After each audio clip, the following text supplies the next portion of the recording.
আজকে চলে আসছিলাম সিরাজগঞ্জ জেলার Shaheed M Mansur Ali medical college Shialkhol. এখানে আমার আব্বুকে নিয়ে আসছি চিকিৎসা নেওয়ার জন্য। শ্বাসকষ্টের সমস্যা, অনেক ইমার্জেন্সি একটি রোগী। এসে দেখি টিকিট কাউন্টারে জিগানোর পরে বলে যে ডাক্তাররা আসবে না 1 তারিখ থেকে 15 তারিখ পর্যন্ত। কি হয়েছে? ডাক্তাররা ধর্মঘট আন্দোলন করেছে, তারা আসতেছে না। বাধ্য হয়ে প্রাইভেটে আমার এই আব্বুকে দেখালাম। দেখেন, আমি বললাম ইমার্জেন্সি তো খোলা আছে।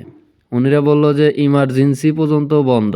তাহলে এত বড় হসপিটাল করে যদি ইমার্জেন্সি পর্যন্ত যদি বন্ধ থাকে, পুরা হসপিটাল যদি বন্ধ থাকে, তাহলে গরিব অসহায় যারা এই যে অনেকে চিকিৎসা নিতে আসছেন, অনেকে ঘুরে গেল, ডাক্তার পেল না।